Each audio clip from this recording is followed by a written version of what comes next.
Welcome to What the Paper Said, in which I, Patrick Crozier, skim through the Times from 100 years ago, read some of the articles and comment on the ones I find interesting.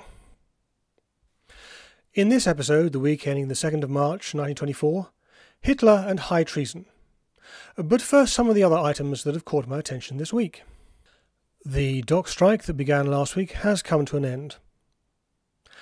The Soviets have been celebrating the 6th anniversary of the foundation of the Red Army. But there is a bit more to it. As the Times puts it, "It is significant that beyond the publication of a portrait of Trotsky, accompanied by a long bulletin on his health, no mention was made of the important part played by him in the creation of the Red Army. Further evidence that Trotsky has lost the power struggle before it has even started. But at least he is somewhere near the levers of power, which is more than can be said for Winston Churchill. Everybody knows about Churchill's time as Prime Minister.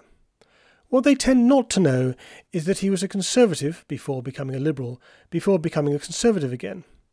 That last move is going to happen quite soon, and Churchill is on manoeuvres. In a letter to a Conservative by-election candidate, published on the 1st of March, he had this to say: "Now that the fiscal question has been decided by the late election," he means tariffs, "there is no difference of principle which separates Liberals and Conservatives. When he does stand, he may find a changed electorate. As things stand, all men over the age of 21 can vote. So can women over the age of 30 with a property qualification.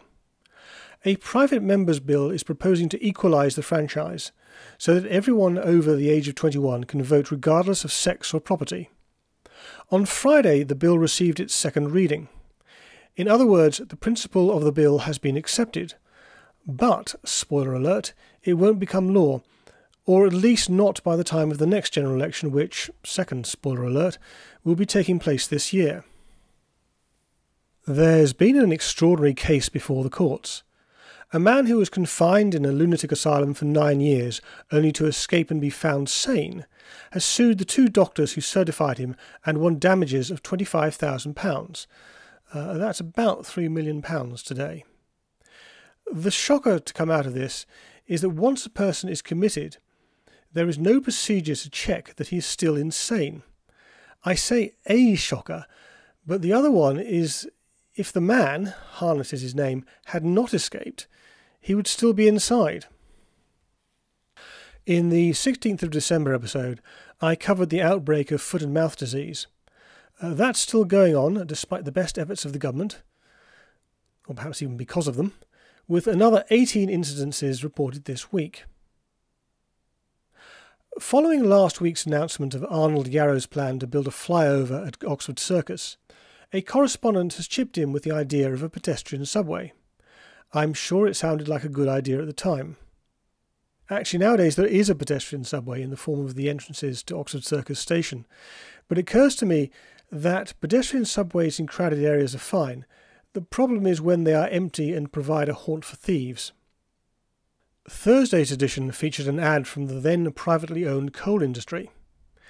It had this rather prophetic statement: "Before the presently available deposits can be exhausted, hundreds of years must elapse. It is certain that in the interval other sources of energy will be discovered, rendering coal mining unprofitable." Well, in this country at least.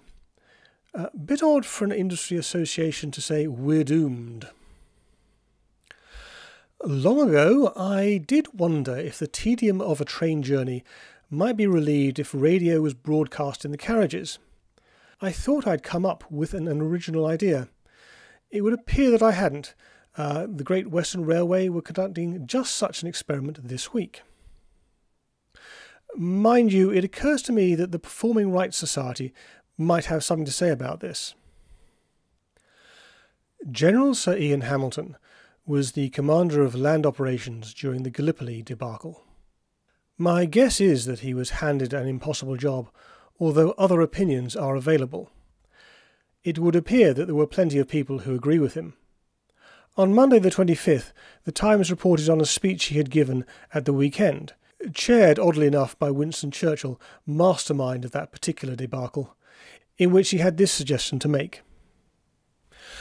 If this country cut down 2/3 of the infantry and put the others into tanks and mechanical transport, he would undertake to say that the war value of divisions would be equal at least, he thought more, to what it was today, while 1 year's saving on the pay of the men and the maintenance would pay for the tanks and other machines.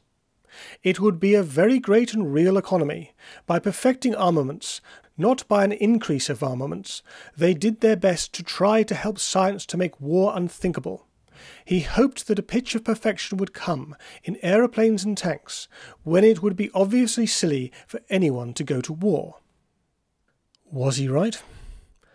Certainly tanks and planes were incredibly important in the Second World War, although tanks needed infantry support.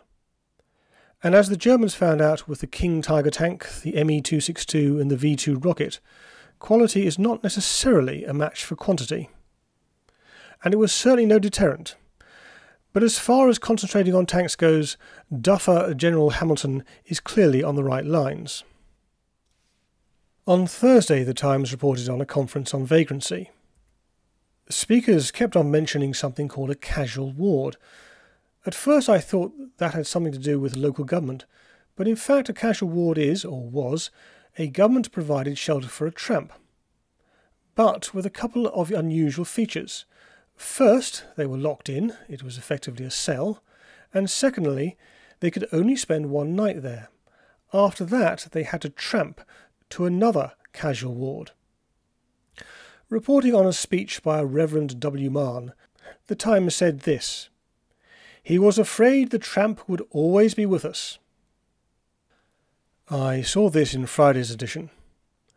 At Newcastle Assizes yesterday, James Bell, 21, bricklayer, was found guilty of having robbed with violence a girl named Jenny Shanks while on her way home from work at a factory, and was sentenced to 1 month's imprisonment, during which he should receive 25 strokes of the birch rod. Yes, corporal punishment was a thing in those days. A couple of weeks ago, I mentioned an acid attack. The case has now come to a close. This is also from Friday the 29th. At the Central Criminal Court yesterday, Edith Louisa Bassett, 30, was found guilty of throwing corrosive fluid upon Arthur William Thompson and upon 3 other persons with intent to do grievous bodily harm to Thompson. Mr. Justice Shearman sentenced her to 3 years penal servitude. So far so normal. Well, normal-ish. It's what comes next that had my eyes on stalks. After the jury had found the prisoner guilty, Inspector Aldridge said she had a remarkable history. Throughout her life she had been of a violent disposition. In 1905 she was sentenced to 12 months hard labour for wounding with intent to murder. In 1905 this lady would have been at most 12 years old. She had made the acquaintance of an omnibus driver, and one night after he had stated that he wished to have nothing more to do with her, she went on the top of his omnibus and cut his throat with a razor. I'll overlook the apparent physical impossibility of such an act. In 1910 she married a man named Bassett. The marriage proved an unhappy one, and the husband joined the Navy. In other words, he ran away to sea in search of a quieter life. She next met a wealthy young man, and saying that she was the daughter of a retired doctor, persuaded him to go through the ceremony of marriage with her. She was charged with bigamy and bound over. Later she went to Scotland and assaulted a gentleman whose son, she said, had failed to carry out his promise to marry her. The prisoner in 1914 was sentenced to 12 months' imprisonment with hard labour at the Central Criminal Court for perjury in the name of Melville. In that case she had borrowed a person's baby to obtain an affiliation order against a man. In 1915 she made the acquaintance of an army officer, and told him that her father was a ranch owner in Mexico, and induced him to marry her. She also married another officer, and in that case borrowed a baby to work on the generosity of the officer's parents. For that bigamy she was sentenced to 18 months' imprisonment.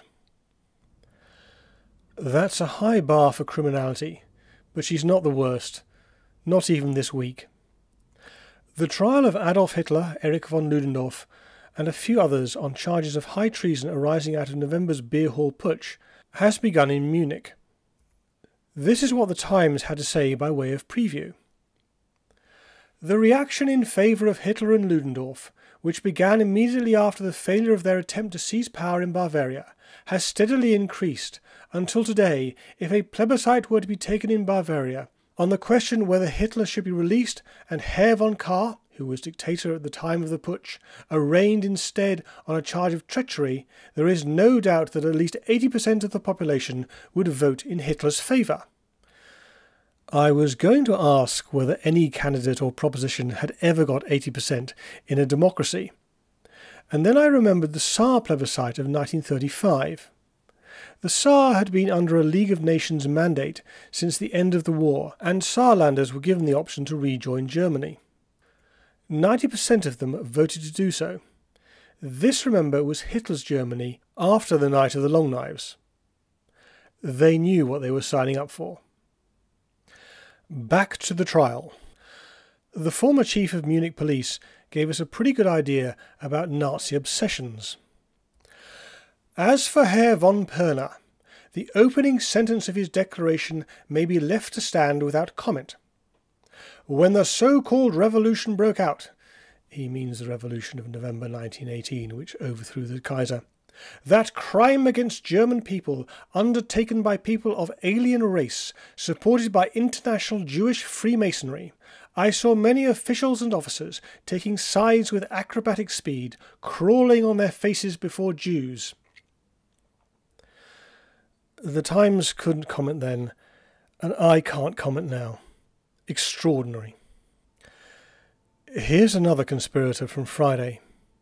Colonel Kriebel mentioned with some pride that as his train was leaving Spa, in Belgium at the end of the war, he leaned out of the window and, shaking his fist at the city, shouted, "Auf Wiedersehen! Wait only a few years."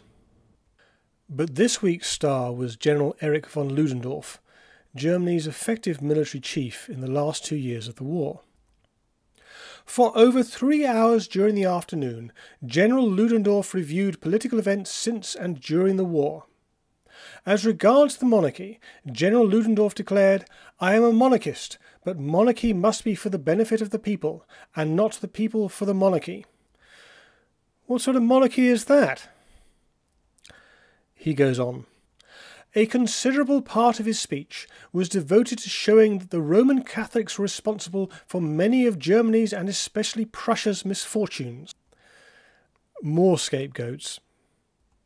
On several occasions he referred to Hitler in most cordial, almost affectionate terms, and evidently held the opinion that the Hitler movement was the only one to be supported by those who were working for the Restoration. And he had this to say about what would have happened if von Kahr had not put down the rebellion. The patriotic organisations were so strong throughout the country that the movement must almost certainly have succeeded. Obviously we'll never know, but the conditions were very good. Maybe they still are. For the first time since the beginning of the trial, there was a demonstration outside the army school, and General Ludendorff was very heartily cheered as he drove away. Luckily, as the Times pointed out in an editorial, there is little to worry about just yet. No thoughtful person can imagine that Germany will be in a position to attack France for many years to come. Anyway, that's all for this week. I aim to have something up next week, but I promise nothing.